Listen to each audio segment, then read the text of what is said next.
Hi guys, welcome back to the channel. So today we are studying about the posology and it is the last topic of pharmaceutics unit 1. So first of all we will learn about what is posology. So देखो जो हमारी पोशोलॉजी होती है वो हमारी एक branch है medicine का, ठीक है। जहाँ हम मेडिसिन के बारे में पढ़ते हैं, मेडिसिन के बारे में बेसिकली हम फार्माकोलॉजी में पढ़ते हैं। तो ये उसका ही एक ब्रांच है जिसमें हम ये डिटरमाइन करते हैं कि एक पर्सन को कितना अमाउंट ऑफ डोज रिक्वायर होता है, ठीक है। It is a branch of medicine concern with the definition of appropriate doses of a drug और एजेंट, क्योंकि एक डोज मतलब एक ह्यूमन बीइंग को कितना डोजेस मतलब डोज रिक्वायर होता है, ठीक है। और उसी हिसाब से हम दवाइयां बनाते हैं। मतलब कुछ कुछ जैसे दवाइयां होती है, हम 12 साल से छोटे बच्चों को दवाइयां नहीं देते हैं, ठीक है। कुछ कुछ दवाइयां हम ऐसे देते हैं, कुछ कुछ जो दवाइयां होती है हम फीमेल्स को नहीं देते हैं। तो ऐसे ही जो दवाइयों का हम डोज कैलकुलेट करते हैं ना, उसको बारे में पढ़ने को ही पोशोलॉजी बोलते हैं। या इसको हम ऐसे बोल सकते हैं, it determines the amount of doses to be taken by the person and it should show some desire action with showing any side effect. ये जो होता है हमारा, जो एक पर्सन को कितना डोजेस चाहिए होता है, जैसे हमारा डोलो 650 है तो उसमें ऑलरेडी लिखा रहता है कि 12 साल से छोटे बच्चे ना ले, तो वो लोग उनको नहीं खा पाएंगे। तो इसलिए हमारे मतलब पोशोलॉजी पढ़ते हैं हम कि हमारे क्या क्या फैक्टर्स होते हैं जो हमारे पोशोलॉजी को अफेक्ट करते हैं, ठीक है। और ड्रग का कोई साइड इफेक्ट भी ना हो, ओके। मतलब ड्रग का अगर हमारा साइड इफेक्ट ना ही होगा बॉडी में तो ही तो हमारी, मतलब देखो कुछ कुछ ड्रग के साइड इफेक्ट होते हैं पर वो बहुत कम होते हैं, ठीक है। वो शो भी नहीं होते। पर हमें पोस्टोलॉजी में हम ऐसे पढ़ते हैं कि जो हमारी जो डोज है वो ह्यूमन बॉडी के में लग भी जाए, उसको असर भी दिखे और साइड इफेक्ट्स भी बहुत कम हो, okay. So now we are studying about the factors affecting posology. देखो सबसे पहले फैक्टर जो है हमारे है सेक्स, दूसरा है एज, तीसरा है बॉडी वेट, चौथा है रूट ऑफ एडमिनिस्ट्रेशन या time of administration, sorry. Fifth है बॉडी सर्फेस एरिया, सिक्स्थ है रूट ऑफ एडमिनिस्ट्रेशन, सेवेंथ है हमारा इमोशनल फैक्टर, एट्थ है एक्मुलेशन, नाइन्थ है एनवायरमेंटल फैक्टर, टेंथ हमारा presence of disease and 11th है हमारा एडिटिव इफेक्ट एंड 12 है हमारा मेटाबॉलिक डिस्टर्बेंस। देखो होते तो बहुत सारे, तुम्हारे अप्रोक्स 20+ होंगे पर इतना तुम्हारा इंपॉर्टेंट नहीं होता। तुम्हें मैक्सिमम 8 या 9 लिखने आने होती, मैक्सिमम तुम्हें 10 आने चाहिए, ठीक है। So first one is sex. तो हमारा जैसे मेल और फीमेल ये दो सेक्स होते हैं, ठीक है। तो अगर मेल और फीमेल की बॉडी, मतलब देखो मेल और फीमेल की बॉडी अलग अलग होती है। जो आदमी की बॉडी होती है वो थोड़ी अलग, मतलब फिजिकली की बात कर रहे हैं, मेंटली की नहीं, ठीक है। फिजिकली जो होती है वो दोनों की बॉडी अलग होती है, आदमी की बॉडी अलग होती है और औरत की बॉडी अलग होती है, ठीक है। तो ये जो हमारे जो डिफरेंट डिफरेंट टाइप की दवाइयां हैं वो बॉडी में डिफरेंट डिफरेंट टाइप में ही एक्ट करती है, ठीक है। तो कुछ कुछ दवाइयां ऐसी है जो वुमेन्स में बहुत ज्यादा अटैक कर जाएगी पर मेल में उनका साइड इफेक्ट नहीं आएगा, या कुछ कुछ दवाइयां ऐसी है जो मेल में रिएक्ट ही नहीं करेगी और वुमेन्स में वो रिएक्ट कर जाएंगी, ठीक है। तो बेसिकली हमारा ये जो मतलब जेंडर का है ये हमारा बहुत इंपॉर्टेंट होता है। जैसे कुछ कुछ में होता है, देखो वुमेन जब प्रेग्नेंट होती है तो उनको कुछ कुछ दवाइयां नहीं दी जाती है, ठीक है। कुछ कुछ दवाइयां बहुत हार्ड होती है, जैसे अल्कोहल जिनमें ज्यादा मिक्स होता है तो वो बहुत ज्यादा हार्ड हो जाती है उनके लिए और वो मतलब उनकी बॉडी एक्सेप्ट नहीं कर पाएगी, ठीक है। तो वो दवाइयां हम वुमेन को नहीं दे सकते हैं, ठीक है। या कभी जब पीरियड्स होते हैं, मेंस्ट्रुएशन का जब टाइम होता है, ठीक है, या प्रेगनेंसी होती है या उसके बाद का जो प्रेगनेंसी के बाद का जो नर्सिंग का आता है टाइम, उसमें भी कुछ कुछ दवाइयां नहीं दे सकते हो तुम बॉडी को, क्योंकि बॉडी अभी उस चीज से डील कर रही है, ठीक है। पीरियड्स में ऑलरेडी ब्लड लॉस होता है तो उसमें आयरन की डेफिशिएंसी होती है, पर हम ऐसी कुछ मेडिसिन दे रहे हैं जो बाइंड ही उसके साथ होगी या ऐसे ही कुछ फैक्टर है दूसरा, तो वो मेडिसिन काम ही नहीं करेगी या उसका कुछ और साइड इफेक्ट भी शो हो सकता है, ठीक है। और जो फीटस होता है ना, मतलब जो इनबॉर्न बेबी होता है, जो मतलब स्टार्टिंग के महीनों में होता है, सॉरी स्टार्टिंग के बीच के महीनों में होता है, जाइगोट से जब वो फीटस बन जाता है, तो वो जो है हमारा वो अल्कोहल से अफेक्ट होता है, ठीक है। अगर कोई वुमेन उस टाइम में बहुत ज्यादा अल्कोहल कंजम्पशन करेगी तो उसका जो बेबी है ना होने वाला, उस पर भी प्रॉब्लम आती है, ओके। सो द सेकेंड मतलब second factor of posology is age.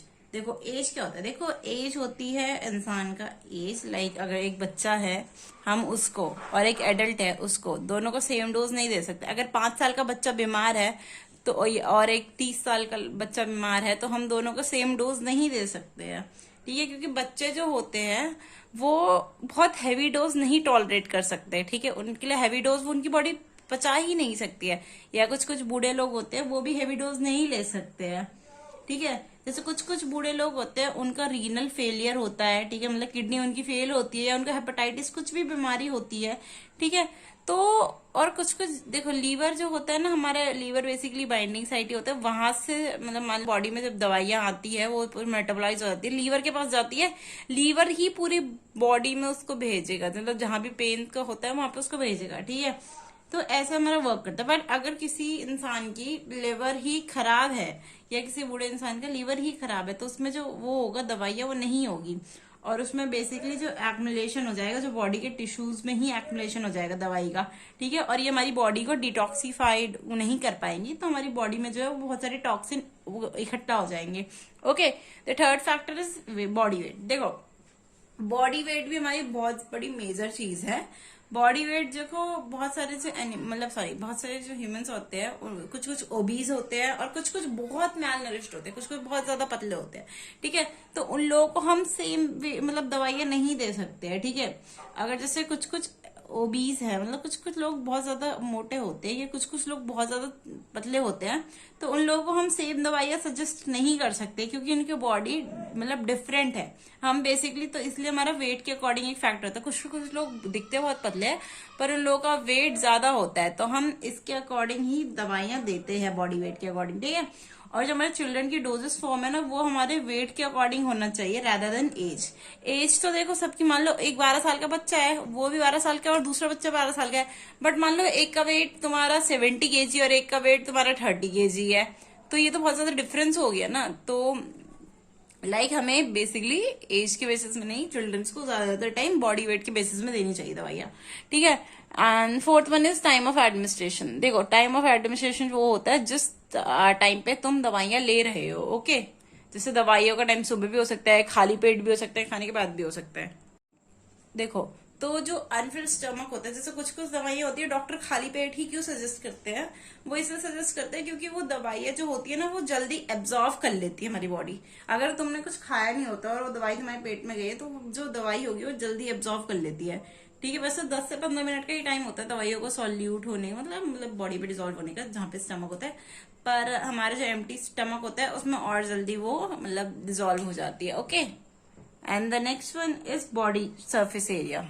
देखो, body surface area is such a thing, like इसमें तुम्हारा वेट और हाइट मेजर करा जाता है। जैसे जिसके इंसान की वेट बहुत कम होता है या हाइट बहुत ज्यादा होती है, कुछ किसी इंसान का वेट बहुत ज्यादा होता है पर हाइट बहुत छोटी होती है, तो उनका जो सर्फेस एरिया के अकॉर्डिंग भी हम ड्रग का वो करते हैं, ठीक है। अगर किसी की हाइट और वेट मतलब बहुत ज्यादा है, या किसी का वेट और हाइट दोनों ही कम है, तो उन दोनों को हम सेम सेम दवाइयां नहीं दे सकते हैं, ठीक है। Next one is route of administration. देखो, रूट ऑफ एडमिनिस्ट्रेशन जो है ये हमारा मेजर रोल प्ले करता है। कैसे मेजर रोल इसलिए प्ले करता है क्योंकि रूट ऑफ एडमिनिस्ट्रेशन में कि हम दवाइयां किस प्रकार में दे रहे हैं, तुम उन्हें ओरल फॉर्म में दे रहे हो, तुम उन्हें इंट्रावेनस फॉर्म में दे रहे हो, या तुम उन्हें वजाइनल फॉर्म में दे रहे हो, तुम उन्हें रेक्टल फॉर्म में दे रहे हो, ठीक है। जो रूट ऑफ एडमिनिस्ट्रेशन है हमारा बहुत इंपॉर्टेंट है, क्योंकि अगर रूट ऑफ एडमिनिस्ट्रेशन अगर हम डोज दे रहे हैं, ठीक है, अगर थ्रू ओरल दे रहे हैं तो उसमें दवाइयां कम से कम डिजोल्व होने में 10 से 15 मिनट लगते हैं।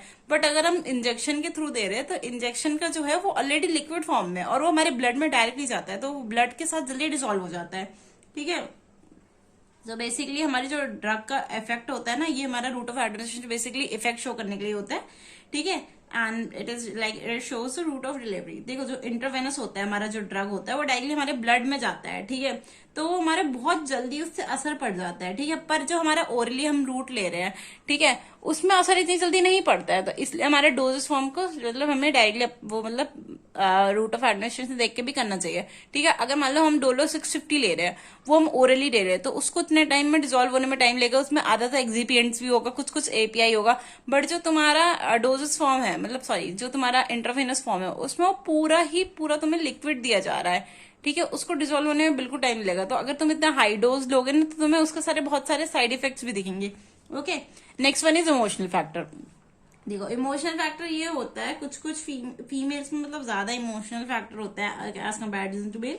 तो उनको कुछ कुछ जो दवाइयां होती है ना वो उनको बिल्कुल सूट नहीं करती है, ठीक है। और या कुछ कुछ दवाइयों का उनको टाइम लग जाता है मतलब रिजल्ट आने में।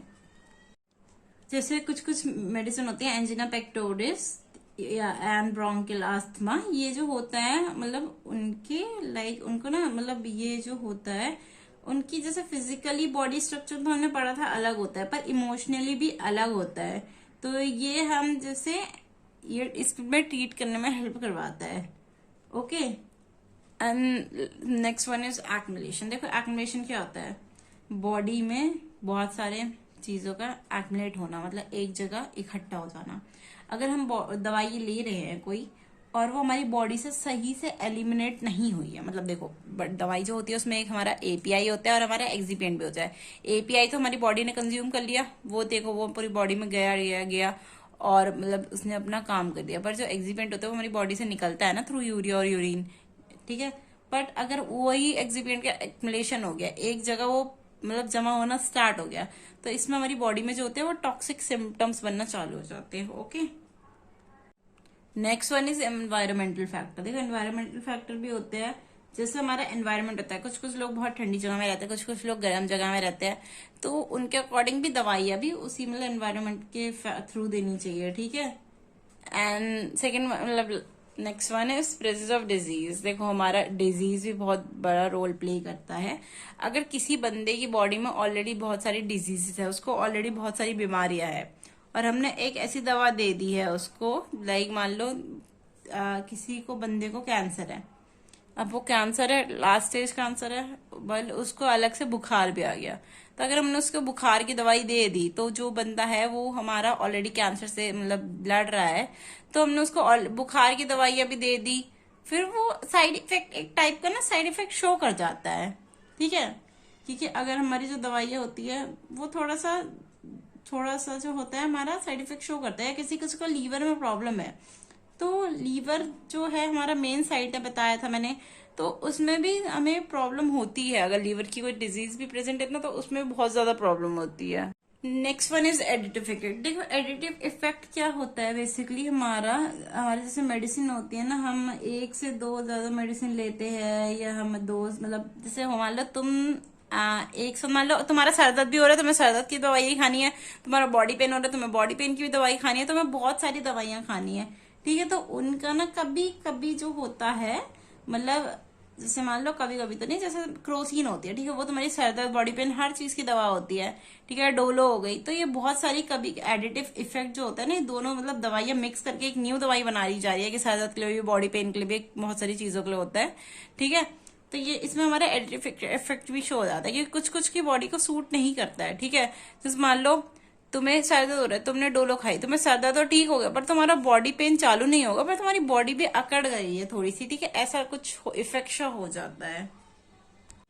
And the last one is metabolic disturbances. देखो हमारी बॉडी में मेटाबॉलिक डिस्टर्बेंस ये है कि जो हमारे इलेक्ट्रोलाइट्स होते हैं, जो हमारा एसिड बेस बैलेंस होता है, वही डिस्टर्ब हो गया बॉडी का, तो ये बॉडी के टेम्परेचर में प्रॉब्लम आ गई, तो बॉडी का टेम्परेचर ज्यादा है, बॉडी का टेम्परेचर कम है, तो इफेक्ट नहीं होगा ना मेडिसिन का। देखो मेडिसिन जो होता है वो हमारे ऐसे बनाई जाती है कि तुम्हारी बॉडी के अंदर जाके उसको डिसॉल्व होना ही है। अगर मेडिसिन डिसॉल्व नहीं हुई है तो तुम्हारी वो काम ही नहीं करेगी। लेकिन अगर तुम्हारी बॉडी का टेम्परेचर कम है, अगर तुम्हारी बॉडी का टेम्परेचर मान लो तुम्हारा 35 डिग्री सेल्सियस है, ठीक है, ये 34 डिग्री सेल्सियस हो गया बॉडी का टेम्परेचर, तो फिर तो दवाइयों का इफेक्ट ही नहीं होगा ना, ठीक है।